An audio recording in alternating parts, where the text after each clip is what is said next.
श्री स्वामी समर्थ. जय श्रीराम, जय श्रीराम. तर सकाळ सकाळी बघा आम्ही दीदी मी आवी आली होती. आवीला म्हटलं चल घरी जाऊ.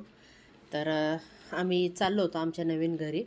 तर जाता जाता म्हटलं चल मग बाळमामाचं पण दर्शन घ्या, आज रविवार आहे. तर तर आवीला नव्हतं माहिती की नाही का मंदिर आहे तिकडं, म्हणून चल दाखवते म्हणलं. आणि आम्ही आपल्या सहज पाया पडायला गेलो. तर तिथं गेलं तर तिथं एका मुलाचा बड्डे होता, म्हणजे वर्षाचा नवसाचा झाला होता वाटतं. त्यांनी जेवण वगैरे म्हणजे तिथं दर रविवारी जेवण असतं वाटतं. मला पण माहिती नाही, फर्स्ट टाईम माहिती पडलं. तर आम्ही गेलो, पाया वगैरे पडलो, दर्शन वगैरे झालं. नेमकं आरती आरती पण भेटली आम्हाला. आणि त्याच्यानंतर जेवण पण त्यांनी ठेवलं होतं मस्तपैकी. 10 वाजता जेवण भेटलं. बापरे म्हटलं, एवढं सकाळी सकाळी नाही का आपण, म्हणजे ऊन होतं म्हणून आम्ही लवकर आलो होतो. उन्हामुळं आवीला कसं त्रास होतो, पित्ताचा त्रास आहे, म्हणून लवकर निघालो, लवकर यावं म्हटलं. त्या हिशोबाने गेलं. पण आम्हाला बघा नशीब कसलं भारी. आणि किती निसर्गाचं सौंदर्य बघा, तुम्हाला सगळं दाखवते. सगळं गाव आहे ना, गाव येरा. तर बकऱ्या, गाय, म्हशी.